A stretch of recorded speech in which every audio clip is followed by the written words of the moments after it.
Tu mérites mieux. Éric Thomas, de quoi tu parles? Écoutez-moi très attentivement. Tu mérites. Tu mérites de voir à quoi ressemblerait ta vie si tu te donnais à 120%. Est-ce que tu entends ce que je te dis? Écoute-moi très attentivement, d'accord? Tu dois comprendre ça. Tu le mérites. Tu comprends? Tu as vécu à 70%, 80%. On en a parlé. Et tu regardes tes résultats et les conséquences, d'accord? Vous récoltez ce que vous avez semé. Vous regardez le résultat de quelqu'un qui se donne à 70%, comme tout ce que vous avez, tout ce que vous êtes, tout ce que vous faites, c'est 78%. Et ce que je veux que vous fassiez, c'est que vous vous regardiez dans le miroir et que vous disiez « Ça suffit maintenant !» Je mérite de voir à quoi ressemblerait ma vie si je me donnais à 120%. Maintenant, j'ai raconté une histoire il y a des années sur YouTube. Il y a des années, le docteur Maybank de l'Université d'État du Michigan. Je n'oublierai jamais, elle a raconté cette histoire et ça m'a époustouflé. Exact. Elle m'a ramené au jardin d'enfants et vous devez vous imprégner de ça. Cette sœur m'a ramené au jardin d'enfants, le Hokey Pokey, d'accord? Elle a raconté l'histoire du Hokey Pokey qui m'a époustouflé, d'accord? Et je vous la raconte aujourd'hui parce que c'est à ce point-là que cette histoire est importante. C'est à ce point-là qu'elle est saillante. Elle a eu un impact. Elle m'a ému, d'accord? Elle a dit qu'au jardin d'enfants, on apprend à sortir le pied gauche, à rentrer le pied gauche. D'accord? Encore une fois, vous sortez votre pied gauche, vous rentrez votre pied gauche et vous le secouez dans tous les sens. Vous faites le Hokey Pokey et vous vous retournez. C'est de ça qu'il s'agit, n'est-ce pas? Et donc, elle a commencé à décomposer la chanson.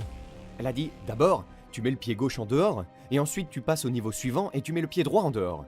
Et puis elle a dit, tu sors le bras gauche, tu connais la chanson, puis tu sors le bras droit, d'accord? Et puis elle a dit, mais à la fin, quand ça culmine, elle a dit que le professeur vous dit d'y mettre tout votre être. Vous l'avez. Elle a dit, mettez tout votre être à l'intérieur, d'accord? Sortez tout votre être, d'accord? Et secouez-le dans tous les sens. Vous faites le Hokey Pokey et vous vous retournez. C'est de ça qu'il s'agit. Et écoutez-moi bien. Je vous le dis d'après mon expérience personnelle. Je sais ce qu'était ma vie quand je mettais 55%. Je sais ce qu'était ma vie quand je n'essayais pas. Je sais ce qu'était ma vie quand je m'en fichais. Je sais ce qu'était ma vie quand je n'avais pas de rêve ou d'objectif. Comme si je ne voulais rien. Je sais ce qu'était ma vie. Maintenant, je m'engage à 120%. Je mets 120. Regarde ça.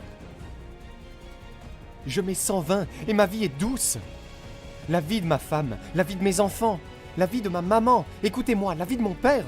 Je suis dans le Détroit Free Press et mes parents sont fiers. Est-ce que vous m'entendez? Quand vous mettez 120, cela n'affecte pas seulement votre vie, cela affecte la vie de votre famille, cela affecte la vie de vos amis, cela affecte la vie de vos communautés. Est-ce que vous entendez ce que je vous dis? Donc j'ai besoin que vous me fassiez une énorme faveur.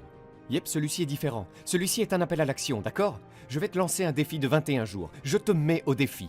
Si vous m'écoutez, si vous n'êtes pas assez courageux pour vous mettre au défi, si vous n'êtes pas assez courageux pour vous mettre au défi, je vous mets au défi. Je vous mets au défi de partir de là où vous êtes. Je vous mets au défi d'arrêter de vous installer. Je vous mets au défi, je vous mets au défi. Je vous mets au défi d'arrêter d'accepter la vie qui vous a été donnée. Et je vous mets au défi pendant 21 jours. Je vous mets au défi de vous donner à 120%. Est-ce que vous m'entendez? Je vous mets au défi maintenant. Et je veux quelqu'un à la fin de ces 21 jours. J'ai besoin que quelqu'un m'envoie une vidéo. J'ai besoin que quelqu'un m'envoie une vidéo et me montre simplement « Éric Thomas, tu avais raison à 100%. » Et comme je m'étais donné à 120% pendant 21 jours, je ne me suis pas fatigué. Je n'ai pas abandonné. Je n'ai pas cédé, Éric. J'ai fait exactement ce que tu m'as dit de faire, Éric. Et regarde, boum, les choses ont changé. Comme par exemple, mon mariage a changé, ma classe a changé. En tant que joueur de basket, mon équipe a changé. En tant qu'entraîneur, la façon dont mon équipe réagit, ça a changé, Éric Thomas. À 120%, je veux que vous arrêtiez de donner 70, que vous arrêtiez de donner 80, que vous arrêtiez de donner 90. Et vous méritez de voir ce qui se passerait si vous donniez 120%. D'accord? D'accord? Donc il y a deux choses que tu dois faire pendant ce défi de 21 jours. La première chose que j'ai besoin que vous fassiez pour moi, c'est que vous ayez une vision. J'ai besoin que vous ayez une vision de quand vous arriverez à la fin de ces 21 jours. Que voulez-vous? Que voulez-vous qu'il se passe après ces 21 jours? Qu'est-ce qui meurt dans votre vie? Regardez, en ce moment, à quoi ressemble la médiocrité dans votre vie? Regardez, à quoi ressemble la défaite dans votre vie? Quelles sont les limitations? À quoi ressemblent les limites de votre vie? Dans 21 jours, ceci ne ressemblera pas à ceci. Mon mariage ne ressemblera pas à ceci. Mes notes ne ressembleront pas à ceci. Est-ce que tu m'entends? Nous allons être meilleurs en tant qu'équipe. Nos résultats vont changer après 21 jours. Je vous mets au défi. 21 jours. Donc d'abord, lancez une vision.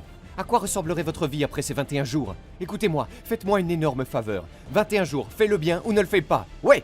Vous avez entendu ce que j'ai dit. Pendant les 21 prochains jours, faites le bien ou ne le faites pas. Arrête de faire des trucs à moitié. Arrête de faire 40%, 50% d'efforts, 60%. Regarde, arrête. Faites le bien ou ne le faites pas du tout. Tu m'entends? Fais le bien. Quand j'ai commencé à bien faire les choses, ce deuxième livre, Greatness is Upon You, regardez-le, je l'ai fait correctement.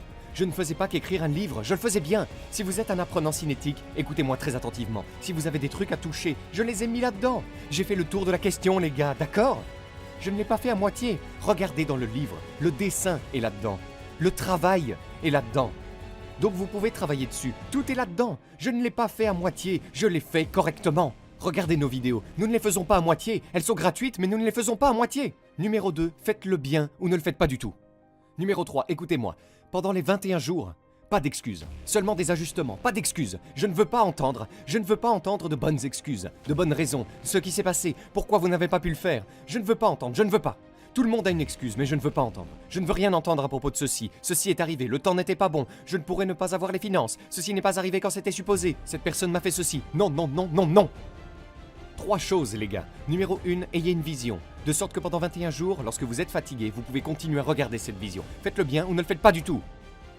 Vous m'entendez? Et enfin, les gars, pas d'excuses, juste de l'ajustement.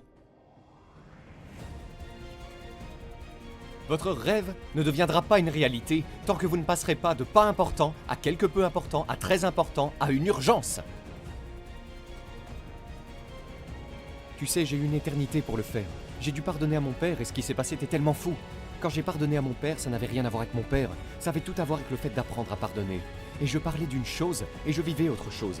Je parcourais le pays pour parler aux gens du pardon, mais moi-même, je ne le pratiquais pas.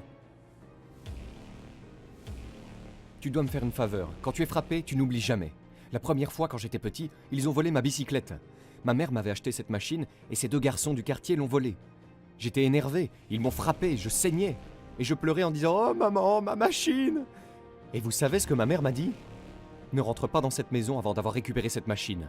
J'ai payé beaucoup d'argent pour cette grande roue, mon fils. Je me fiche de ce que tu dois faire. Pour de vrai, je saigne. Je voulais qu'elle me prenne dans ses bras. Comme si je cherchais à ce qu'elle m'aime. Me tienne.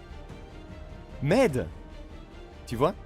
Et ma mère m'a dit, retourne là-bas et prends ce truc, mon garçon. Tu sais combien ce truc coûte? Et elle a dit, écoute-moi, je t'aime, mais fais-moi une énorme faveur. Ne reviens pas dans cette maison sans cette bicyclette. Je me souviens avoir pensé à ces 2 garçons. L'un d'eux est géant. Je me souviens que je marchais dans la rue et j'ai vu une bouteille. J'ai ramassé la bouteille.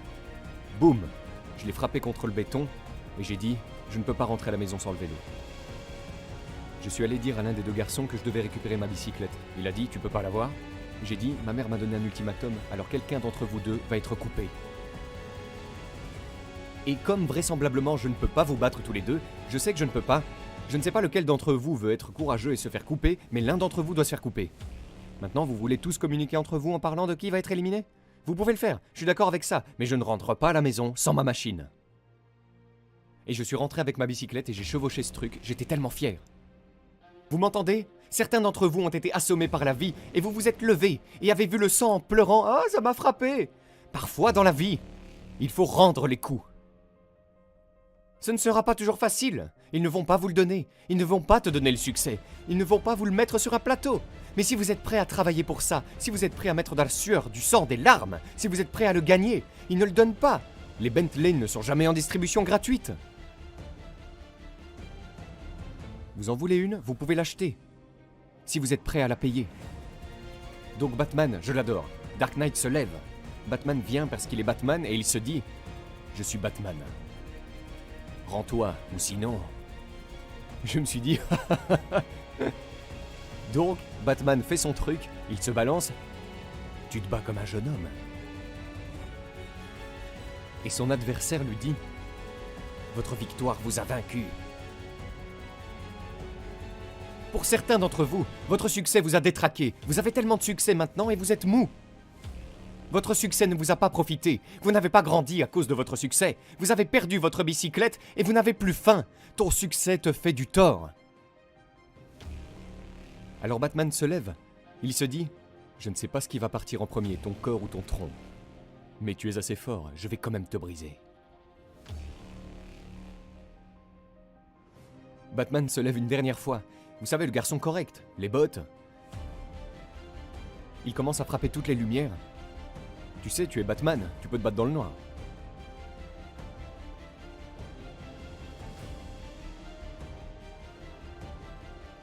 Son adversaire lui dit « Batman, tu éteins les lumières ». Il ajouta « Puis-je te rappeler, tu as adopté l'obscurité. Ce qui signifie que tu pratiques dans l'obscurité. Batman, je suis né dans le noir, façonné par le noir, modelé par le noir. J'ai grandi dans le noir. Batman, je vais te briser !»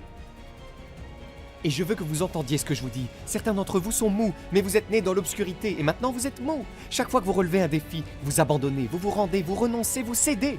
Chaque chose que j'avance dans la vie, je me souviens que j'étais sans abri et je m'en inspire. Chaque fois que je traverse une épreuve, je me rappelle que j'ai traversé des épreuves depuis que je suis enfant et je m'en inspire. Recyclez votre douleur. Tirez-en quelque chose, vous souffrez déjà. Utilisez cette douleur à votre avantage, faites-en quelque chose. Permettez-lui de vous faire passer au niveau supérieur. Permettez à votre douleur de vous pousser vers la grandeur. Je vous mets au défi, je vous mets au défi. Je vous mets au défi d'être le meilleur que vous puissiez être. Je vous mets au défi de quitter cette pièce avec une conscience que vous n'avez jamais eue auparavant. Je vous mets au défi de vous comporter comme vous ne l'avez jamais fait. Je vous mets au défi d'adopter des traits de caractère que vous n'avez jamais adoptés auparavant. Et de faire tout ce que vous pouvez faire avant de quitter cet endroit. Et d'avoir un impact sur autant de personnes que possible. Alors ne soyez pas moyen, ne soyez pas bon, ne soyez pas génial. Soyez phénoménal.